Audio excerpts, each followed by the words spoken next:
मैंने भी वो सब गलतियाँ की हुई हैं जो कि सारे करते हैं। Is there any bare minimum amount to start investing? मैं जो अब फिर खुद इन्वेस्ट करता हूँ, मैं 3 चीज़ें जनरली देखने की कोशिश करता हूँ। How do you differentiate between a cheap stock and an undervalued stock? आशीष, मेरे पास है 1,000 रुपए महीने के. What should be the first decision or research that I should do? कि ये कहाँ इन्वेस्ट करना है, कैसे इन्वेस्ट करना है? 2 things that you should not do is तो अगर किसी को जो आपने 3 स्टेप्स बोले वो भी नहीं करना, और उनको अगर अपना पैसा इन्वेस्ट करना स्टार्ट करना है, तो कहाँ कितना इन्वेस्ट करना चाहिए, वो कैसे डिसीजन ले?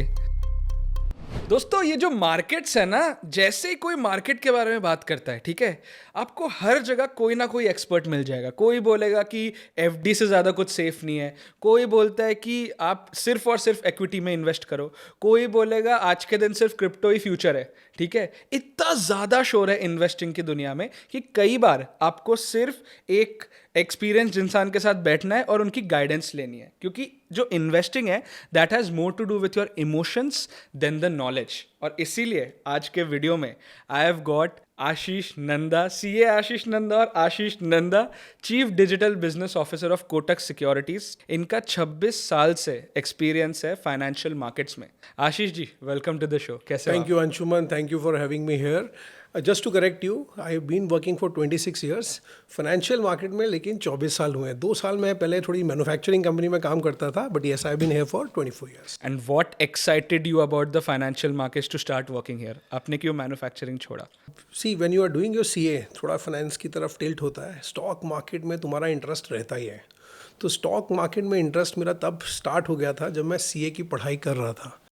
एक मन में था कि यार स्टॉक ब्रोकिंग में मतलब खुद इन्वेस्टमेंट करना है. तो अचानक से एक अपॉर्चुनिटी मिली एक दिन. There was a colleague of mine in the company that I used to work. He had shifted to Kotak securities.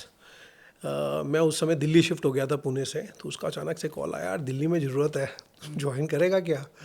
मैंने बोला नेकी और पूछ. So from that time I think I have been with Kotak 24 years. I join in 2000. आज 24 साल पूरे होंगे इस दिसंबर में. You have worked in the same company for the last 24 years. What are some benefits that one notices in this experience? Anshuman, आजकल मैं जब CVs मैं किसी को इंटरव्यू करता हूँ तो जनरली मेरे को स्पैन दिखता है 3 से 5 साल. आई थिंक मेरी थोड़ी जनरेशन थोड़ी सी डिफरेंट थी. एंड दूसरा एक मेन प्रॉब्लम क्या था, you were enjoying what you were doing. I was a stock broker. This is what I wanted to become.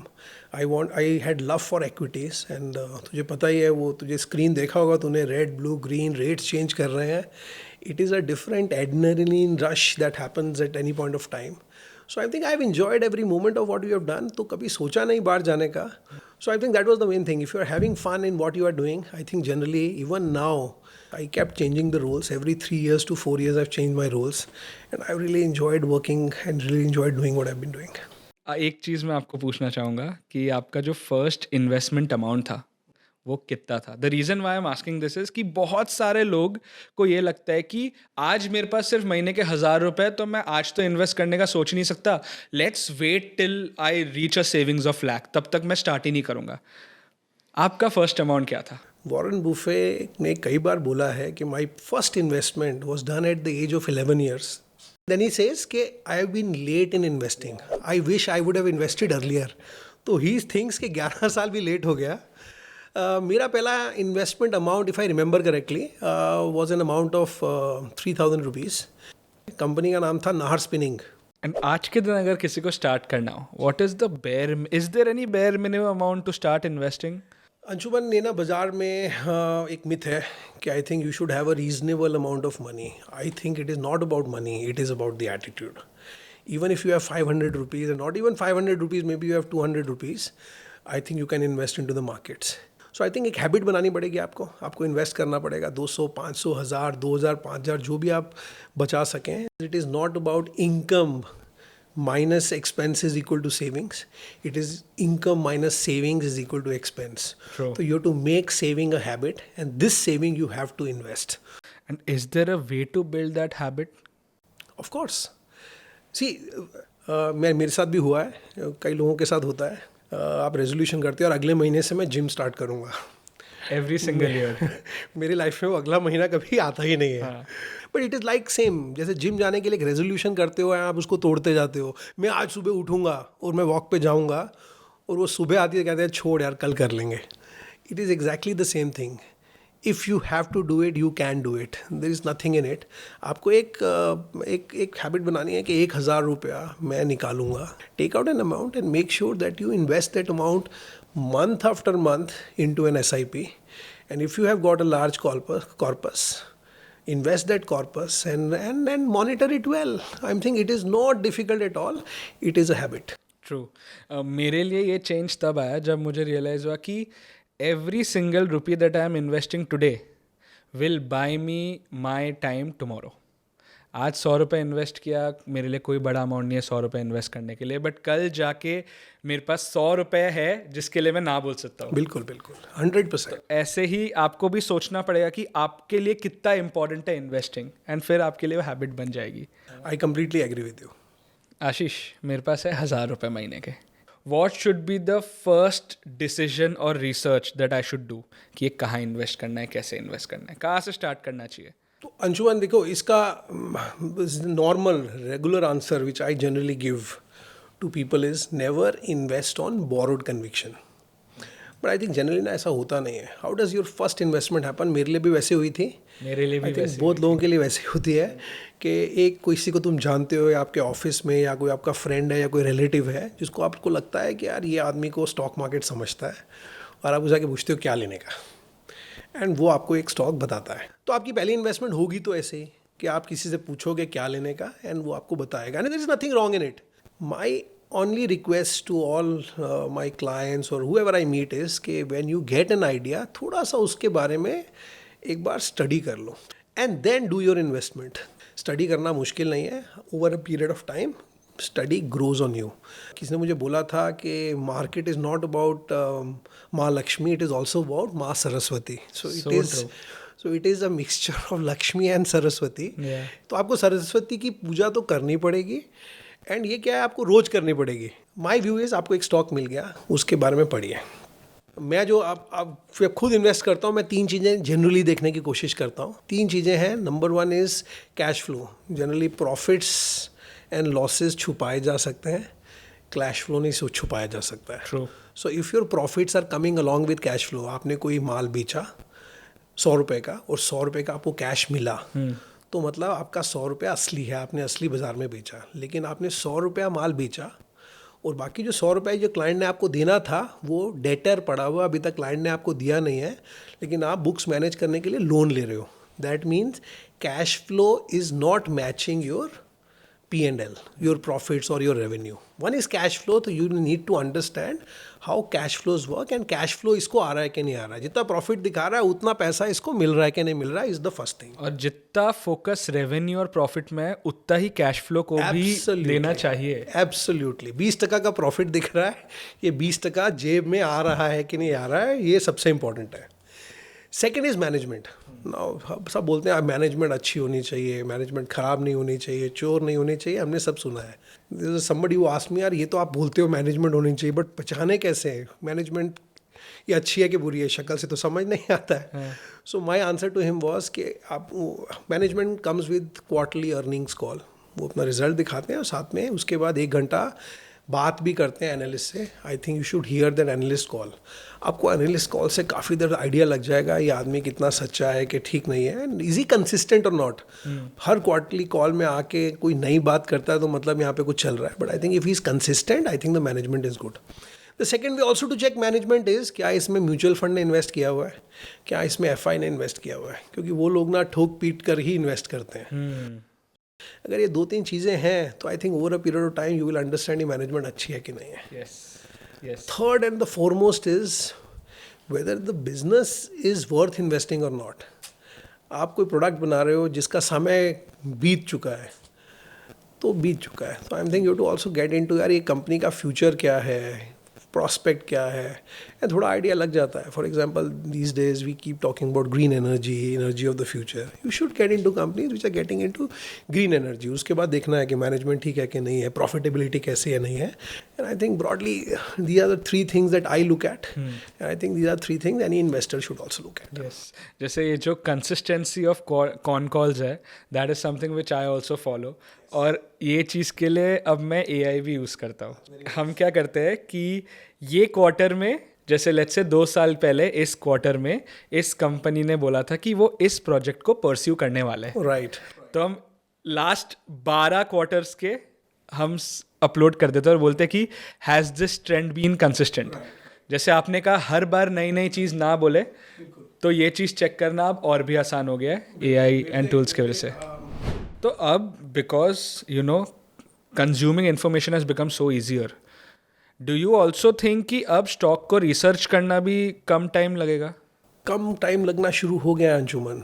I remember 10-12 years back, the only way to research a stock was going through the annual report which used to come through couriers.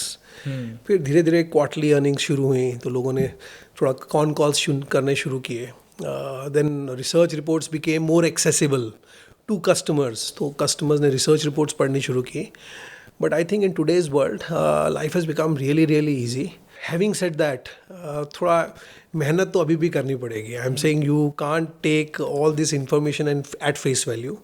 आपको जो भी information आपको मिल रही है, एक बार आपको उसको analyse खुद करना चाहिए टू टेक अ कन्विक्शन. तो आपने जो 3 पॉइंटर्स बोले, ठीक है, ऑफ पिकिंग स्टॉक्स 10 साल पहले वर्सेस नाउ, क्या वो भी आसान हो गया है? पहले तो कैश फ्लो देखना, कॉन कॉल्स देखना, बिजनेस समझना.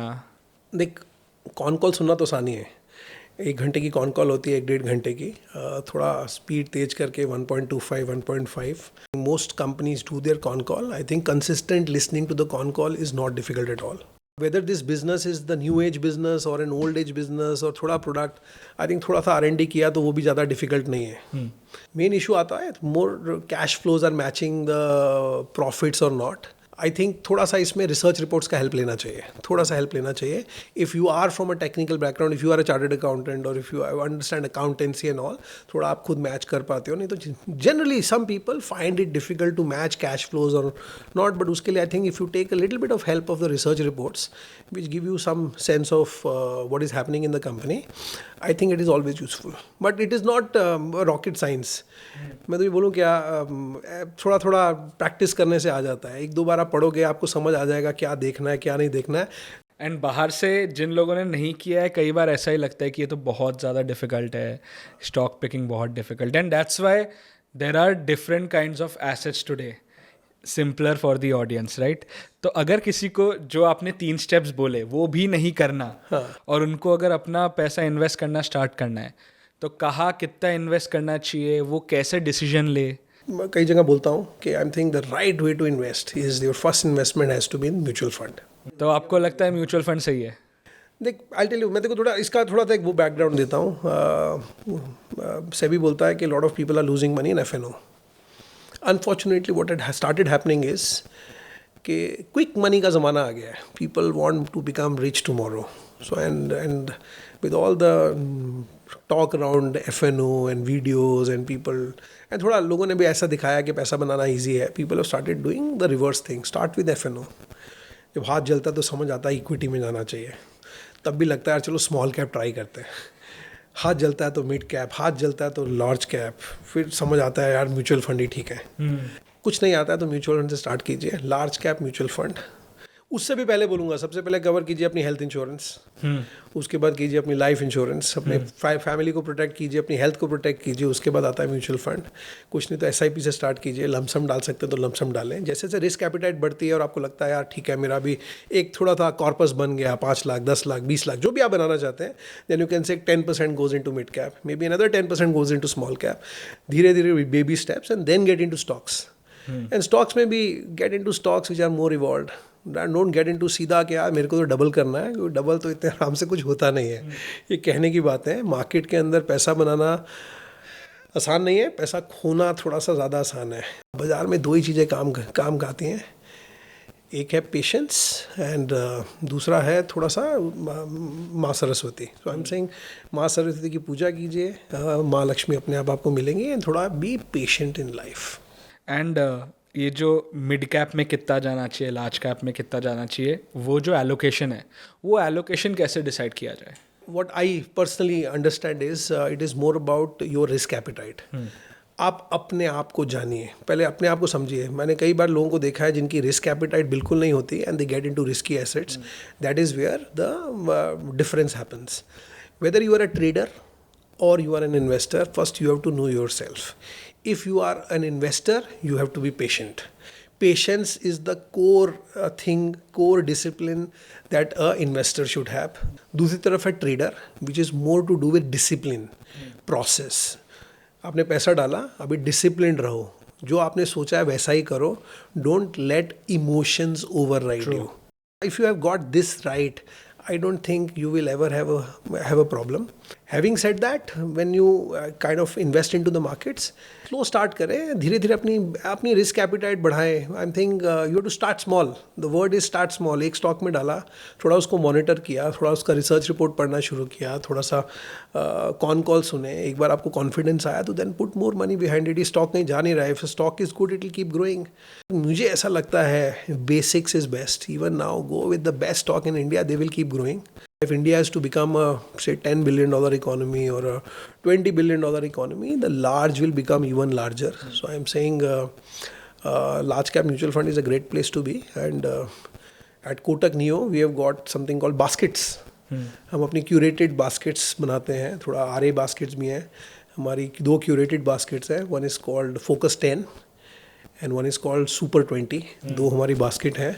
And they are all made up of really high quality stocks. तो ये फोकस 10 और जो 20 वाला है, उसका क्या है?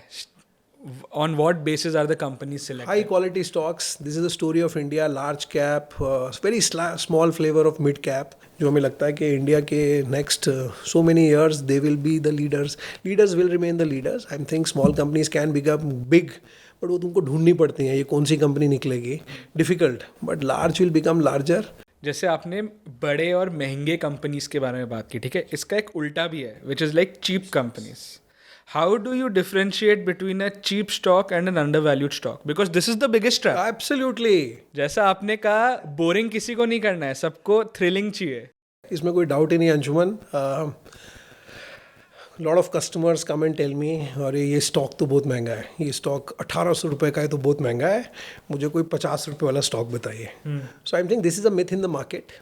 मुझे भी किसी ने एक्सप्लेन किया था एक टाइम पे. I will use the same analogy. It is a 10-year-old analogy है. Big client of mind. मैं थोड़ा उससे पूछ रहा था, सर ये क्लाइंट को ये कैसे समझाएं? तो उसने बोला, देख आशीष, तू जूता खरीदता है तो 500 रुपये का भी जूता है, वही जूता 3000 का भी है. 500 वाला अच्छा लगता है देखने में, ड्यूरेबल, बट 1 महीना पहना तो थोड़ा सोल निकल गया, थोड़ा कुछ हो गया.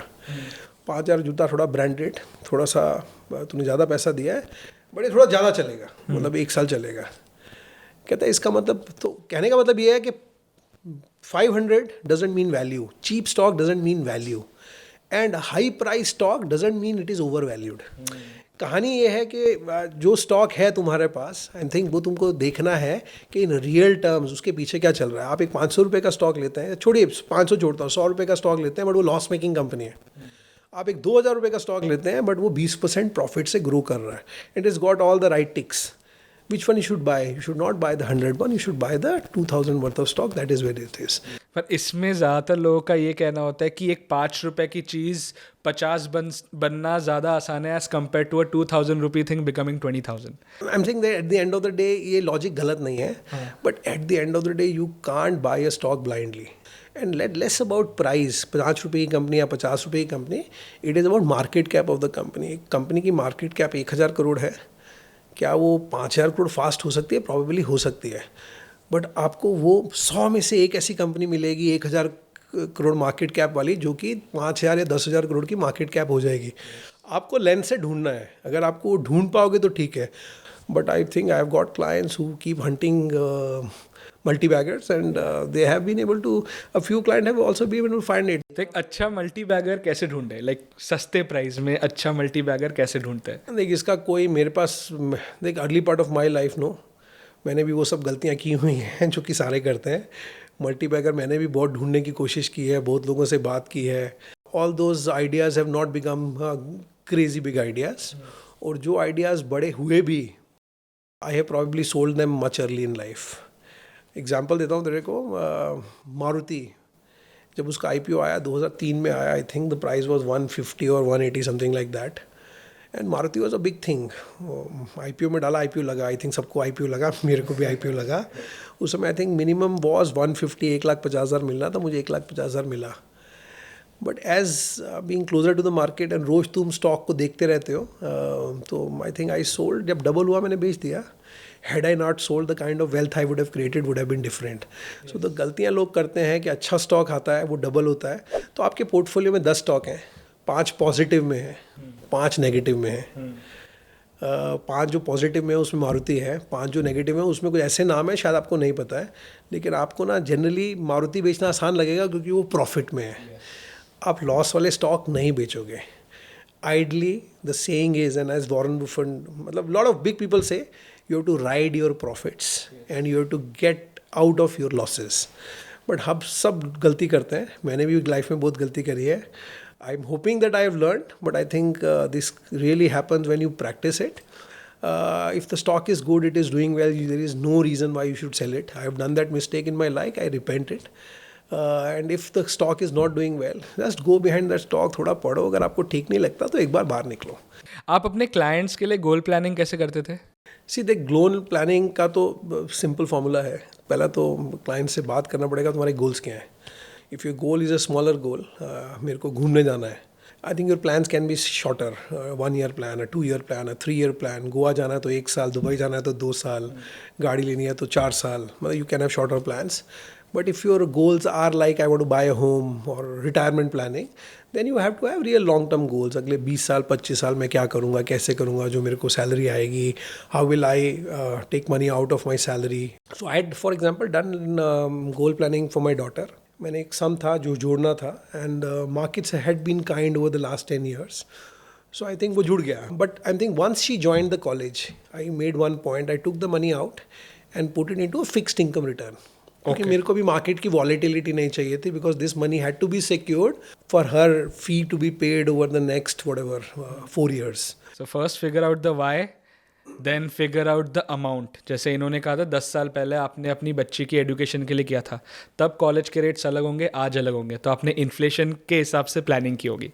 और तीसरी चीज़ है, जैसे ही गोल के पास आओगे आप पैसे को सेफ रखो, क्योंकि मार्केट ऊपर हो या नीचे, अगर 6 महीने बाद किसी की शादी है वो शादी होनी ही पड़ेगी. Absolutely. शादी डिले नहीं हो सकती. Absolutely. ये तो हो गई investing. According to you, how different is investing from trading from the emotional lens? मैं थोड़ी क्रिकेट की एनालॉजी देता हूँ Anshuman. Please, I am a cricket fan. There are 2 players. One is Rahul Dravid. We call him the Wall. There is a video which I was just watching 5 days back. He played 42 balls before taking a run. And I'll compare him as an investor. He's a very patient guy.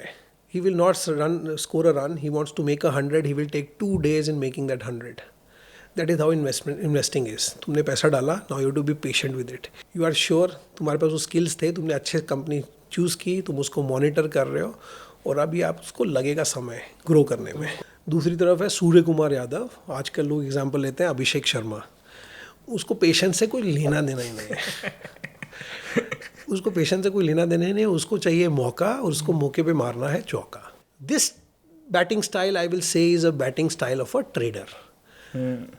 But for learning this batting style, the amount of discipline that would have gone behind is crazy. So I'm thinking, I'll say a trader has to come into the market every day. रोज सुबह आना है, रोज उसको पैसा बनाना है. He has to have a process. True. क्योंकि अगर वो प्रोसेस फॉलो नहीं करेगा और उसका कैपिटल जीरो हो गया, he will not be able to come to the markets the next day. And आजकल तो दोनों, an investor is a trader is an investor. Generally people have long term portfolios. In the very small part of the portfolio they do little bit of trading as well. So I am thinking nothing wrong in both. या and from outside it may look like trading में कोई discipline की ज़रूरत ही नहीं है, आपको सिर्फ चौका या छक्का मारना है. Right. बट अगर आपको इस गेम में लंबा टिकना है तो आपको इसमें भी ट्रेडिंग डिसिप्लिन चाहिए. Absolutely. तो इसमें प्री रिक्विजिट्स क्या है, like how do you become a good trader? देख, first of all you have to know yourself. Main चीज़ है, पहले अपने आप को समझो, आपकी रिस्क एपिटाइट क्या है. If you do not match your trading style with your own risk appetite, it becomes really difficult for you to play the long innings. Second thing which I tell traders is you need to start small. Capital रहेगा तो ही तुम जिंदा रहोगे. True. I'm saying start with the small capital till you are able to reach your equilibrium. And equilibrium जल्दी नहीं आता है. मतलब ऐसा नहीं कि आप बैठोगे 3 दिन के बाद equilibrium आ जाएगा और उसके बाद कोई प्रॉब्लम नहीं होगी. People spend. I had a client I had met, Gujarat से थे. He was a chartered accountant again, used to do internal audit in one of the companies. And investment में था, बहुत कुछ किया 10, 12, 15 साल. बाद में कहीं पे उसको समझ आ गया, यार ये चीज़ fits for me. He is become a trader, very successful trader, but it took 9 years for him to learn the tricks that he has learn today. So I think समय लगेगा, छोटा रखो, कैपिटल को ठीक से मैनेज करो. And अगर नहीं हो रहा है सो इट इज़ ओके. तुमसे ट्रेडिंग नहीं हो रही तो छोड़ दो. इट इज़ नॉट दैट तुम्हें लगे रहना है, नहीं हो रहा है तो आई थिंक अगर तुम्हें लगता है मेरे लिए नहीं है तो मेरे लिए नहीं है. It is fine, you can leave it. And trading में a very big component is also the charge aspect, कि कितना खर्चा हो रहा है हर एक ट्रेड में. तो ये सब कैसे इंसान ट्रैक करे, और आर देयर प्लेटफॉर्म्स जहाँ पे आपको ये चीज़ सस्ते में भी मिल सकती है? 2 टाइप के चार्जेस हैं Anshuman. One is statutory, regulatory, taxation, which is kind of fixed across all brokers. वहाँ पे तो आप कुछ कर नहीं सकते हो. STT is 0.1%, it is 0.1% for every one. There is a component of GST 18%, वो GST का component है. Then there is exchange charges, then there are SEBI charges. These are some stamp duty. So these are fixed charges across all brokers. ये हर चीज़ के ऊपर fixed है. The other charges are charges which is charged by the broker. Brokerage हुआ, interest हुआ. These are the other 2-3 charges where the charges may be different. Broker to broker, some broker is charging X, somebody is charging Y. So generally हम client के साथ बहुत survey करते हैं. Clients are saying that 2 things that they have to look. जो self traders होते हैं, one is technology, how good is your product and all. Second is pricing. At Kotak Neo, हमारा platform है, हमने उसमें 5 साल तक pricing 0 रखी थी. अच्छा. We launched something in rather 2017. In 2020, we changed the plan to make it little more easier to understand. We were on 0 pricing for derivatives, 0 pricing on intraday, and on delivery also for anybody who opened an account under the age of 30. We used to give him 0 on delivery for a period of 2 years. SEBI came up with a lot of changes on the derivative side last year to bring down retail participation and all. तो उन्होंने वहाँ पे ना एक rebate मिलती थी हमको from the exchange. All brokers used to get a rebate basis volume. उन्होंने कहा कि अब ये रिबेट नहीं होनी चाहिए, this is more like a hidden charge. तो उसके बाद it became really difficult for any broker to sustain a 0 brokerage. So we introduce 10 rupees. So on Kotak Neo, we are still at 10 rupees, and 10 rupees, most generally this market is at 20 rupees, so we are half the price. And what we have also done is for anybody under the age of 30, we have said कि your brokerage will be 0 even after you cross 30. So आपने 30 साल से पहले account खोलना है तो आपकी brokerage 0 रहेगी on delivery even if you cross the age of 30. So 0, 10, 10 makes it one of the finest plans. And there's another aspect of interest. A lot of clients today want to do some kind of leverage. अगर आपके पास really strong conviction है, कहीं पे पैसा नहीं है और आपको लग रहा है यार ये तो दिख रहा है, so we provide interest at the rate of 9.69%, one of the lowest interest rate in the market, and we compound it monthly. Market का तरीका है कि डेली कंपाउंड करने का. Monthly saves you a few 4, 5, 7 bips as well. On pricing I think we have priced our product really well. And yeah, I think pricing is important. You have to look at pricing before taking any decision. For traders it becomes very important. अगर आप हर दिन 1 या 2 trades ले रहे हो, Absolutely. तो वो 10-10 रुपए तो आपके बच ही रहे, बट उसके ऊपर GST, स्टैम्प ड्यूटी सब कुछ लगा के Absolutely. कई बार आपका 1-2% का प्रॉफिट बचता ही नहीं है. So you have to be very mindful of the And charges. professional traders used to come to us, Anshuman, and they used to say, यार हम तो बहुत ज़्यादा ट्रेड करते हैं. Even at 10 rupees, they used to find it expensive. So what we have recently done, we launched something on the 1st of November. 3 नवंबर को Monday था, पहला दिन हमने जब स्टार्ट किया. We have made our pricing for API trades. मतलब if you want to connect API to your own trading portal, मतलब आप अपना एल्गो है आपका जो भी है retail algo, we have made brokerage for API zero across all segments. तो अगर आप डिलीवरी कर रहे हैं या इंट्राडे कर रहे हैं या डेरिवेटिव्स कमोडिटीज़ जो भी कर रहे हैं, we have made brokerage zero for APIs effective 1 November. Got it. Ashish, एक चीज़ आप मुझे बताओ, आप 25 साल से मार्केट में हो. 5-10 साल पहले जब फॉरेन इंस्टीट्यूशनल इन्वेस्टर्स बेचते थे तो पूरा हमारा मार्केट पैनिक हो जाता था. बट अब ऐसा हो रहा है कि FIIs अगर बेचता है तो DIIs खरीद रहा है. Why is that trend happening? क्या हो रहा है इधर? अंशुमन, देख, for every trade to happen there has to be a buyer and a seller. True. Buyer सोचता है ये स्टॉक का फ्यूचर अब शुरू हो रहा है, एंड सेलर सोचता है कि इसकी जो कहानी थी ख़त्म हो गई. तभी मार्केट बनती है. एक बायर और सेलर चाहिए. पहले FIs पे आते हैं, फिर मैं DIs पे आऊँगा. No, FIs have been selling. थोड़ा कॉन्टेक्स्ट ये भी है कि आज से 5 साल पहले India used to open 50 lakh demat accounts every month. Till 2020, the number of demat accounts were only 4 crores, 4.5 crores, and maximum 2020 में खुले थे, which was about 50 lakh accounts. Last year we opened 4.31 crore accounts in 1 year. So the pace at which the domestic public post 2020 Covid के बाद से जो लोगों ने invest करना शुरू किया है, दैट पेस इज़ डिफरेंट. हमारी जो सोसाइटी है which was more into savings and probably the money was going more into your savings and FD, they have now learned. Our savers have become investors. पहले क्या होता था, जब FI बेचते थे तो खरीदने वाला कोई नहीं था, डोमेस्टिक इन्वेस्टर ही था, market used to collapse. This time the game is different. FIs are selling, but domestic appetite इतनी है कि they are taking in away. And why are FIs selling? They are evaluating India in the context of their global investments. वो देख रहे हैं US में क्या हो रहा है, इंटरेस्ट रेट यूरोप में क्या है, साउथ ईस्ट एशिया में क्या हो रहा है. So they are kind of looking at their portfolio overall and they are kind of calibrating. थोड़ा 2 पैसा यहाँ से निकाल के यहाँ डाला. So it is not that they do not know India is a great economy, but I think what they are doing is portfolio reallocation. They are taking it out and trying to put money into some economies where they think that the growth may be faster than India. That is their side of the story. It is not about India is bad, but they have better options outside. Other side is DI. उसको पता है कि हिंदुस्तान की story अच्छी है. Generally their money has to remain in India and they have been able to absorb everything that FIs have sold and markets have been where they are. पहले के ज़माने में अगर ये 26,000 पे मार्केट था 1 साल पहले, आज भी 26,000 के आसपास है मार्केट. आई थिंक ये अगर 5 साल पुरानी बात होती है तो I think our market would have been probably at 20,000 because there was no domestic participation. This time the things are little different. And is it safe to say कि कल जाके अगर ग्लोबल रिसेशन हो गया तो इंडिया का domestic participation इतना ज़्यादा है कि हम शायद इतना ज़्यादा इफेक्ट ना हो? नहीं, वो तो एकदम क्लियर ही है. देखिए, आई think India is growing is among the fastest growing economies. I think the Western world is kind of little bit on saturation. The global order has changed. एक तरफ US प्रेसिडेंट हैं जो कि they are taking the kind of decisions on tariff. ये सब चल रहा है. उसके अंदर I think India is at a sweet spot. एक because of the consumption economy. I think India is an inherent consumption economy and think government is also putting lot of steps to make it a manufacturing economy. So I think we were always a consumption economy. Demographics है, consumption तो हम रहने ही वाले हैं. But I think if we were a service economy, we used to do lot of servicing of the globe.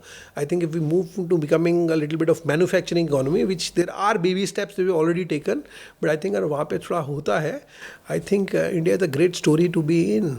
And stock market तो of course stabilise हो ही चुका है, बट एक ट्रेंड जो मुझे इस साल दिख रहा है, SIP बुक है ना, SIP बुक अभी थोड़ी नेगेटिव में आ रही है. मतलब बहुत सारे लोग अपने SIPs बंद भी कर रहे हैं बिकॉज दे आर फियरफुल कि मार्केट गिर गया है.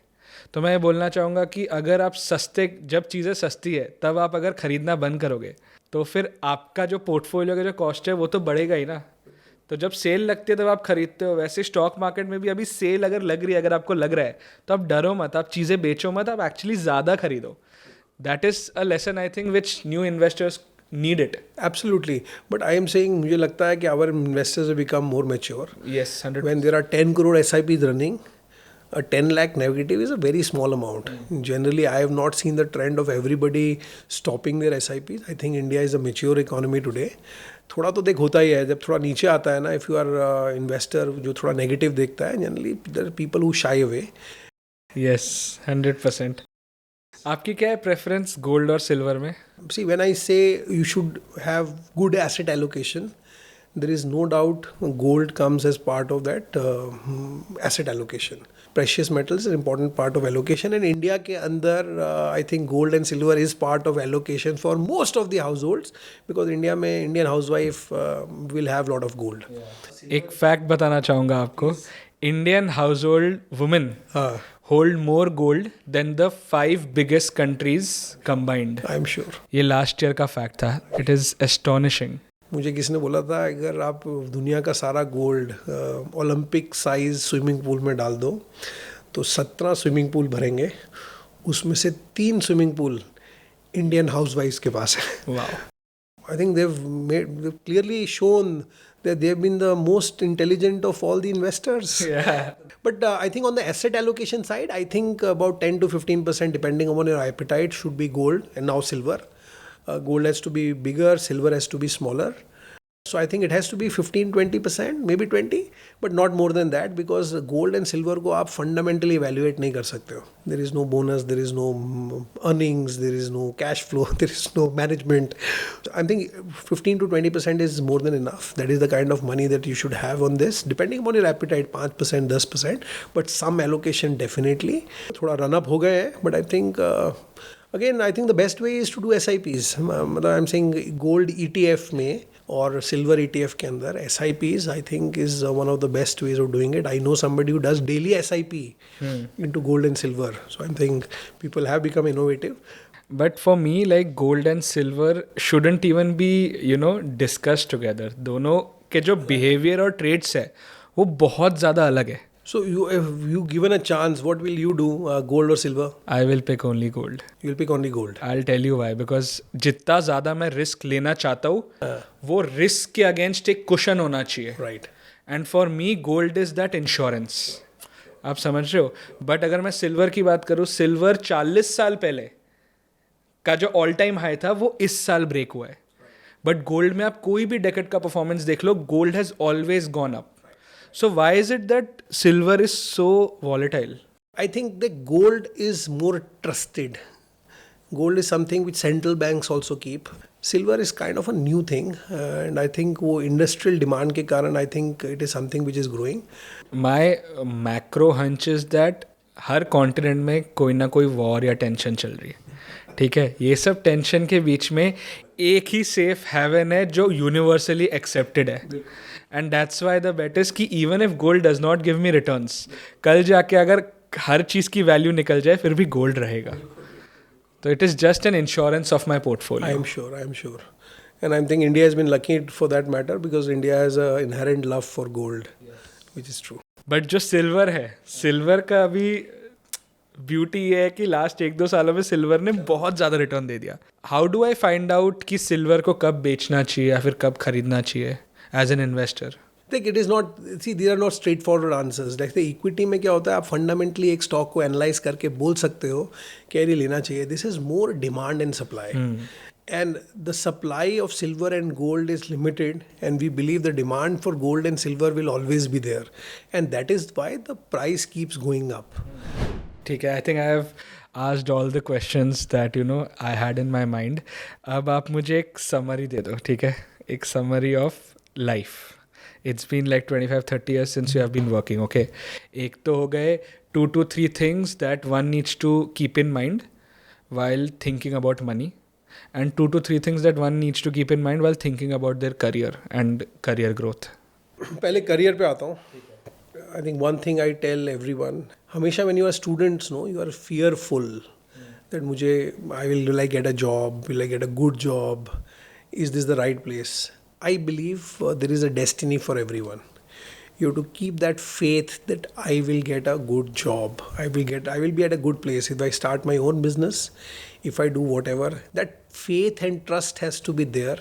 Be confident. I was not as confident as I was 25 years back.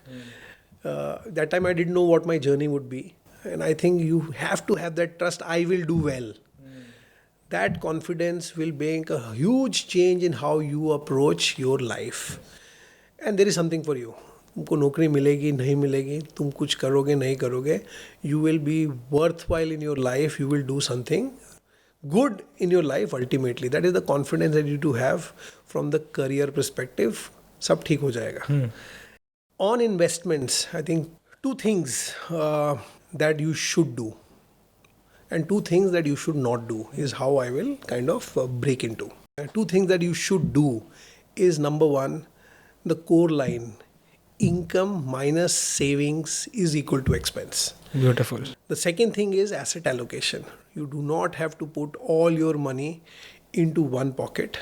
Asset allocation is very important because if something goes wrong in one corner, I think your all other three pockets should thrive. So this is on what you should do.